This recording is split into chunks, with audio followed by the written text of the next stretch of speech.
It's Fragments of Silicon in the morning again.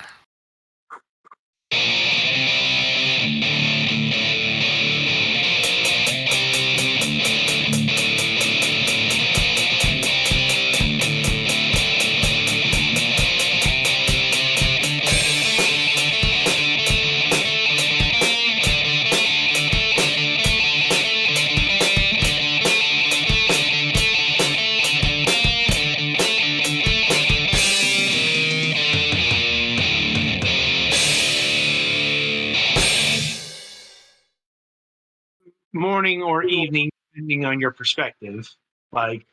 This is why we have these daylight interviews. As this week's guest is currently hailing from Bulgaria, I believe, um, where it's 6 o'clock at night. So I want to welcome Yasen Bagalev of the Sixth Hammer Limited to the program. Hello, guys. Thanks for having me. No problem. How are you doing tonight or today? Great. It was a very busy day today so far with some meetings with publishers, with clients, working on some websites, on some gaming projects, on working on some video footage for the upcoming live stream on Gamescom Asia next month. So it's pretty busy day, busy week, even busier year.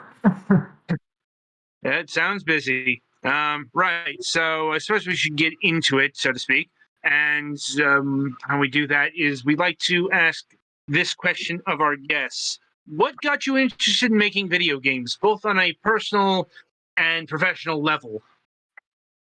Well, I have been gaming like my whole life, even when I was a child. I definitely was every day on the computer playing some games, and my parents were putting these passwords on the window so they can try to stop me on playing non-stop. So after a while, I got into programming. So actually, when I started programming very early, so when I was about fourth grade, I started learning how to make websites.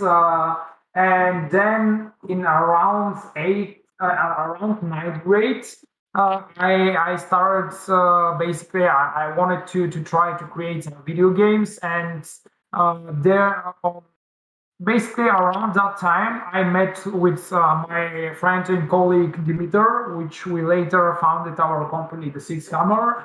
And we both were developing websites at that time, so we started developing websites pretty early. But around ninth grade, we both got our interests in uh, basically getting into the game developments. And at that time, Android phones were just booming, and we wanted to make some cool mobile games because at that time there were not that many games. And we started making some small games for both for us and for clients for Android and iOS. And then a couple of years later, we decided to make our dream project Moolander, which actually started as a small mobile game as well. But we stopped that project during the development of it, and a couple of years later, we decided to reborn the project and to make it full scale for PC and console, so we can basically put all our ideas about the beautiful terrains, the big gameplay, the story-driven campaign, and all of these stuff that we had in our minds. Basically, we weren't able to put that on the phone. So this is why we decided to target PC and consoles, because these devices are offering much more superior gaming experience. Yeah, in general, especially when you were talking about the kind of game that Moolander is, but uh, we'll get into that in a bit because I have some other questions relating to all your pathway here. And I suppose my first one is, you mentioned you got into programming, making websites, and I'm wondering, how much of that transferred over to making games? Well, good question. Not really sure because these two things are definitely not connected. The only similarity is that you stay on the computer for the whole day, try to do the things, try to make things work. But basically, when you have a programming knowledge, it doesn't matter on which computer language, your brain knows how things are functioning inside a computer. So when you need to transfer into another, for example, to another programming language or to another programming type, for example, you can do software, you can do applications, you can do games, and you do all these stuff of different languages. But the principles are still the same. So you just need to get to know the new programming languages, the structures. But still, when you have the programming knowledge, things are not that different on the other side. Okay. And I suppose going further along here, what parts of video game development did you find rather taxing? You mean that were most challenging, or? Mm-hmm. Yeah, well, since this was our first big project, we have been developing the game for 6 years. So we started only with two people, me and Dimitar, the two co-founders, and we slowly started growing the team. We got on one program, we got some artists from different countries, we got a level designer from Canada, sound effects artist from the USA. Then we moved to a bigger office. We got a couple of more programmers here in Plovdiv. So the whole growth of the team and the project was slow during all these years. So we managed to find a way to make everything work. We had the time. We didn't have that uh, rush to basically expand the team from 2 people to 20 people in like a month. Uh, so it was you can find the challenging stuff in every day, every step that you make, because you have the challenge of making the code optimized so everything can run smooth on consoles, because everyone knows that the consoles don't have the best performance parts. So you definitely need to write optimized code. You have challenge into making the level design of the game, because you have the level design as a whole, so you need to make the game consistent, but still you create the game in small pieces, and you need to make each piece work on its own. But still, when you put it in the whole game, it needs to work as the whole as well. So this is challenging as well. It was pretty challenging to create the AI of the cows, because in the game we have these cows that are driven by a behavior tree, and we actually have rewritten the logic, the brain behind the cows around 5 or 6 times, because on each iteration we found stuff that we didn't do exactly right on the last iteration, and stuff that we wanted to improve and to change. So this was pretty tricky to create. It was very challenging to create the art of the game as well, because you need to coordinate with all these different artists. You need to put all the art into the game, to have that depth of field, to have the atmosphere with all the particles, with the lighting. So a lot of work goes into that, and you really need to have an idea what you are doing, because this is something that takes years, and if you don't do it correctly, it can take even more. Um, those are definitely stories and themes that have appeared on our program a lot. Like, Yeah, yeah. And I suppose along those lines, you mentioned that this game was originally a mobile title. yeah. Um, does any concepts, does any code, does anything from that version survive into the present day version of Moolander? The only thing that is the same is the concept that you fly a spaceship and you need to abduct cows because you need their milk. Basically, we have developed that storyline, that goofy story uh, about milk being the best and most pure and effective resource in the universe, and that your civilization was powered by milk.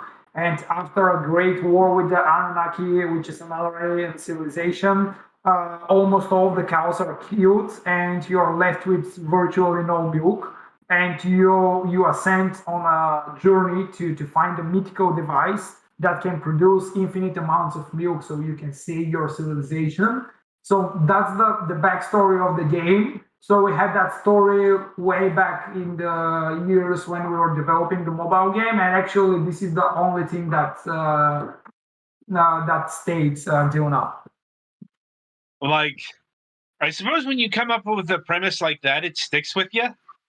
Like, Yeah, and it's very, very goofy idea, but we present it in a very epic way because you have that drama of your dying civilization and the clock is ticking and you need to find a way to help them, but things are constantly going wrong and you need to find a solution to each problem that you face during your journey. So that's a pretty epic way to present a goofy and humoristic idea. And still, of course, in the conversations on the game, which are fully voiced over, there is always a humor. right.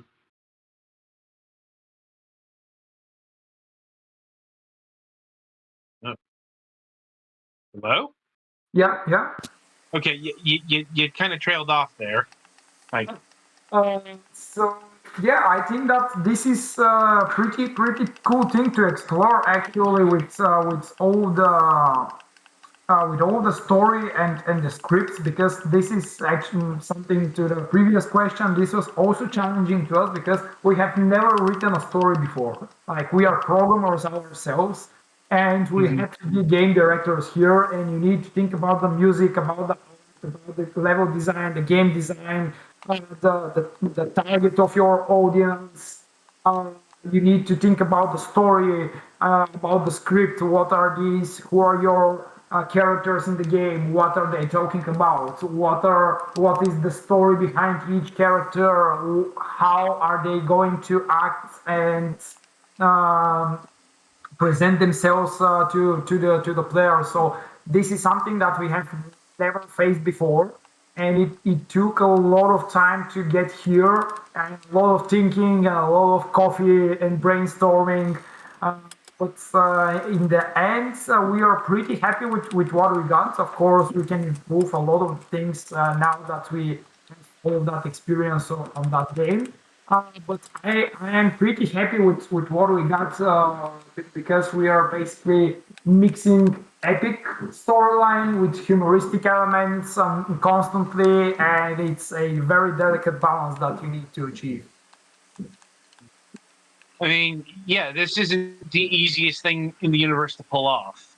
Yeah, Um, especially when it's your first time. right. Um, I suppose my next question is a pretty basic one. Why cows? As opposed to, like, goats or sheep, or there are other animals that can give milk. Yeah, sure. Well, the concept about aliens abducting cows is very old. I'm sure that you all heard of that. Mhm. Like cows are disappearing and aliens are abducting them for some reason. So that concept and that story legend is Right. like even older than the computers and the technology. So basically, we wanted to make a cool new twist on that story. Yeah, I get what you're saying here. That is a fairly old urban legend connected to UFO mythology. Like, um, and I suppose on the other side of the coin, so to speak, was there a particular reason you sought to make a, well, Mootrovania? Well, we were very.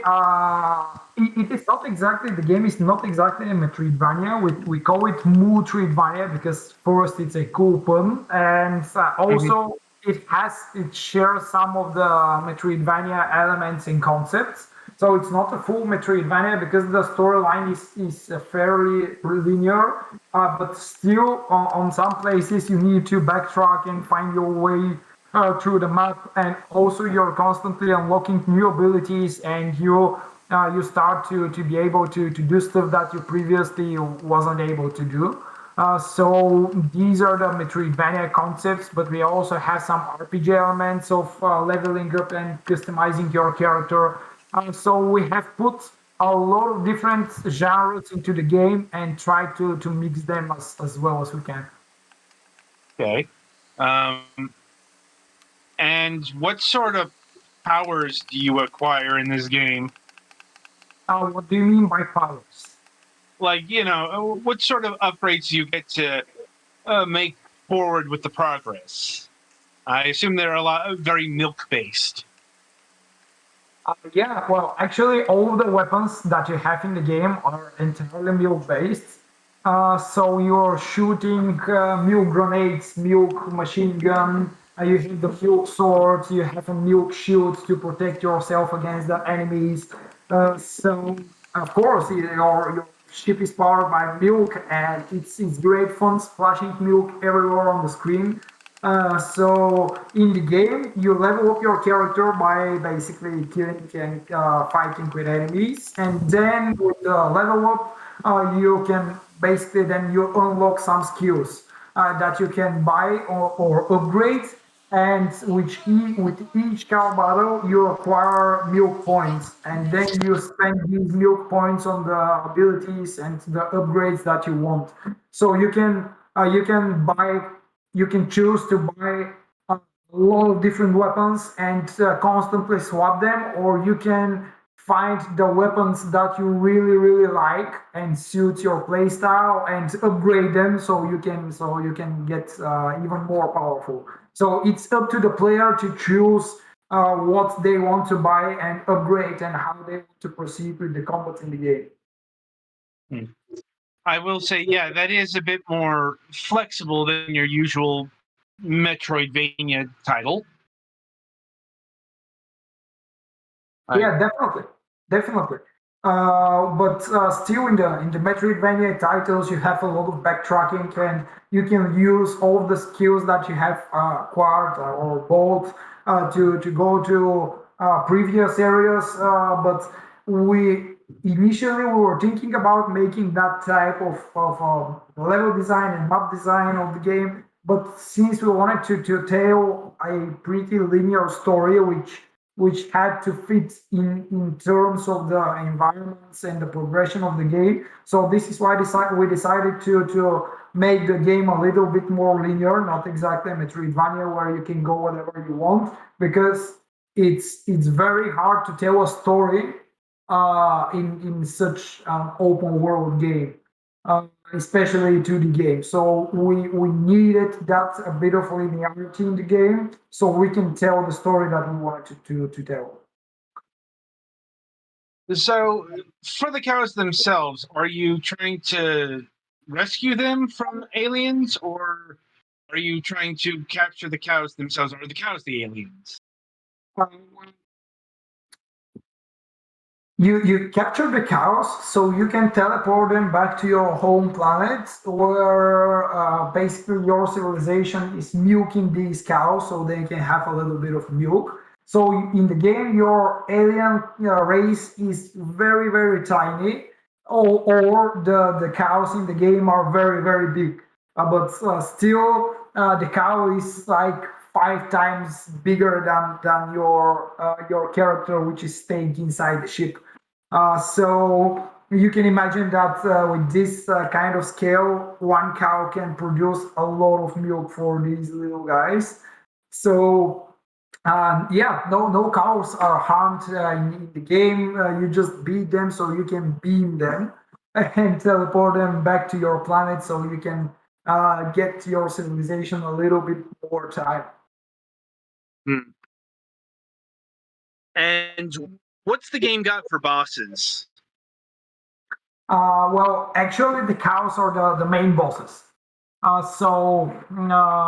Then you have these enemy bosses, and in each enemy type we have like different variants of the enemy. So the first time you encounter the enemy, they're a bit slow and they don't have that many attacks. Usually they use only one attack. And as you further progress in the game, you can see that the same enemy that you have already encountered is evolving and they have more attacks and they are faster and they start using the environment against you. And then you can even find some of the enemy types like a very big and fast bosses that you need to fight. But the main bosses are the cows. Okay. And I assume they attack very cow-like, so to speak. You know. Yeah, they move, they can speak to you, but they are very different. The cool thing is that each cow has its unique attacks. So of course they share some similarities. They can stun you, they can stab you with the spikes on their backs. They can run, dash, they can evade attacks, of course. But each cow has one or two unique abilities that it's using towards you. And each cow is unique and different. So, for example, there is a skeleton cow that is spawning some skeletons towards you, and it's there are some ghosts in the arena. There is the demon cow, which spawns these waves of fire towards you that you need to evade. There is a frozen cow that shoots frozen spikes, and when they hit you, you get frozen for a couple of seconds. So each cow encounter is definitely unique. Right. And I suppose this is a good time to switch tracks a bit because we've talked a lot about the single player, but that's not the only mode here, as Yeah. there are multiplayer and even co-op modes contained in the game. Yeah, we definitely wanted to put a couch multiplayer in the game because first we are huge fans of the local multiplayer where you can when you are gathered with friends and family uh, at home or at the office, you can just hook a couple of controllers and play with them and have some fun and play these like couch multiplayer party games. So we are huge fans of that style of multiplayer. And as you can probably see in the latest years and in the last decades, there are not that many local multiplayer party games. Everyone are focusing on the online multiplayer where you can milk every drop of money that you can get from the players over there, which you cannot do that in the local multiplayer. So we saw that as a big opportunity to give the players that enjoy the local multiplayer genre to give them something fun to play with, and of course to have something that we ourselves are going to have a lot of fun with. And we have put quite a lot of modes there with a lot of maps. So the first mode is PvP, where you can play as a cow and you can fight against your friends that are playing with ships. So you can play one versus one, one versus two, or two versus two. You have the PvE where you team up with spaceships. This is like a co-op where you fight the AI cows with the different difficulties of the cows. You have the PvE mode, which is the wave survival. So you have 10 waves of enemies, and you need to try to survive as long as you can. And by that 10th wave, there are like couple more than 500 enemies to kill. So definitely, it's a big challenge to get to the 10th wave and beat it. And my personal favorite mode is the football mode, where you can play football with cows and spaceships. Again, two, three, or four people. And all these modes have different arenas that are not only visually different, but they offer different features. So on some arenas, there is a healing points. On other, there are no healing points. So if you low health, you're pretty much screwed. There are some arenas with hazards. There are even some arenas that are shrinking in the time. So you start with a fairly big map, and in the end, in a couple of minutes, the map is super small. So you have a lot of content to explore in the multiplayer with your friends. And here at the office, we are constantly playing the multiplayer, and we are having a lot of fun. Okay. And what about the co-op mode? Is that local only, or can that be played online? It can be played online only, for example, with Steam Remote Play. So the multiplayer is entirely local, but with features like Steam Remote Play, where you basically connect to your other friends, basically Steam account. So the game is running only on one PC, but you are sharing like the controls. So the game is local only, but with features like Steam Remote Play or Parsec or Xbox and PlayStation have similar services. You can play it online as well. Okay. And as far as the co-op mode goes itself, is it like, are you playing a support character, or are you playing like another spaceship? Who's player two? In the single player campaign, it's solo only. So the campaign is only for one player, but the multiplayer modes are where you can team up with your friends. Right. I'm just like, so what is the co-op mode exactly then? Well, for example, the multiplayer mode where you team up against the AI cows or the enemies, you can say that this is the co-op because basically you're cooperating in order to beat the cow bosses or the enemies. So the co-op mode is not in the single player campaign, but rather it's in the multiplayer modes. Okay. Right. So we are getting close to time here. So just a couple more questions on my end. And how long has the game been out? How long is the game to beat? No. How long has the game been out since release? Like, how long has it been on the Since market? release, well, we have released it at the end of May. So what that makes about like less than half a year. So we have, yeah, around 4 months. Right. And the related question is, how has the game been faring in the marketplace? Well, we were hoping for a better launch, but we did the mistake to sorry to self publish the game, and we did whatever we can. But since we are a small studio and we are self funded, we didn't have a lot of money to put into advertising. Basically, we failed to reach a lot of people. So all the people that we have, like all the reviews on the Metacritic websites are positive. We have an average 75 out of 100 score there, and like 100% on the Steam reviews are positive. But we don't have a lot of players because, as I said, we self-published the game and we weren't able to make the marketing push that we should have done. But still, we are positive about growing the player base because we have an upcoming Nintendo Switch release. So we have released the game for PC, Xbox, and PlayStation, and the Nintendo Switch release is coming in next spring. So we have a couple of DLCs that are also ready, and we think that we can advertise the game with the DLCs and with the Switch release, so we can get more people playing the game.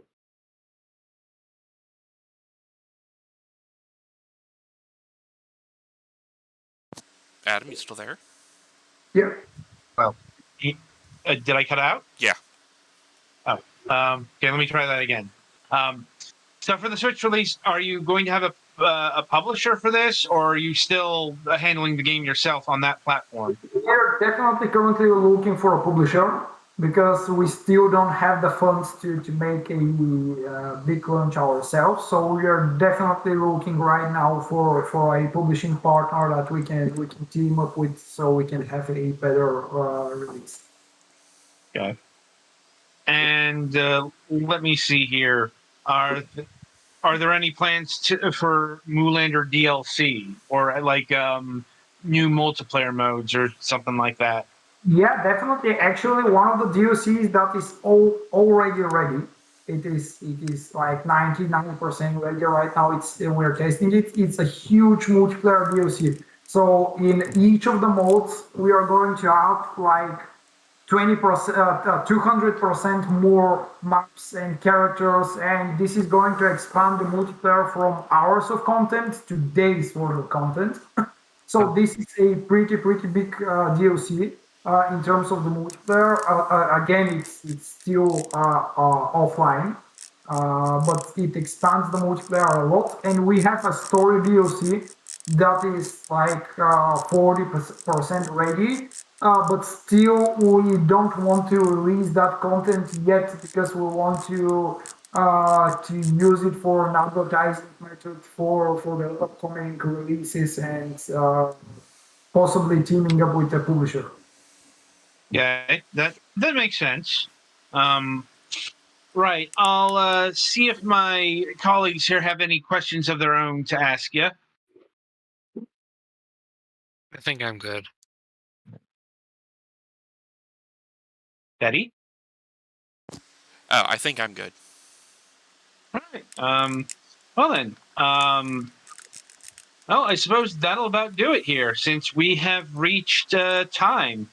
Um, Jensen, it was wonderful having you on the program to talk about Moolander, as brief as it was. But we reviewed it some time ago and found it to be a pretty solid game. Bit unusual, no doubt, but that is clearly what you're going for. And we definitely wish you luck in securing a publisher and hopefully boosting Moolander to more eyeballs and hands. Like, also, I suppose the final question here is: have you gained any ideas as to what your next non-Moolander project is going to be? We have a concept about because, like I said, the football is super fun, and when we release the game, we actually held a release party in one of the gaming pubs here at Plovdiv, and people went crazy on that football mode, and then they had a lot of fun. And then we made a couple of tournaments here in Plovdiv on the multiplayer football. So right now we are thinking about making that mode into a free-to-play online multiplayer game, something like Brawlhalla. So you know how Brawlhalla is on every platform, and you have crossplay, and you have streams non-stop, and you have ranks over there, so you can level up and improve your ranking. So pretty much right now we are exploring the opportunity of making that esports to the free to play game. But definitely we will need a publishing partner for that one because this is an online multiplayer and this works only if there are players. So you need a lot of players on the launch so you can make the game successful. So we're definitely right now looking into this opportunity. Okay. And yeah, it's certainly a pathway to explore. Like, could be interesting to see what comes of that, if nothing else. Yeah. And once again, we wish you luck in maybe creating that spin-off. Like, but in the meantime, the game is Moolander. It is currently available on Steam, Xbox Series X, the Xbox family, the PlayStation ecosystem, and it is coming next spring to the Nintendo Switch. It currently retails for $18.99 USD. And if you are unsure about the game, there is also a demo. So, yeah, be sure to, at the very least, go and download the demo today. And yeah, that'll about do it for this installment of Fragments of Silicon. As always, be sure to join us for the Sunday reviews. And until then, I shall wish you good gaming. Thank you guys for having me.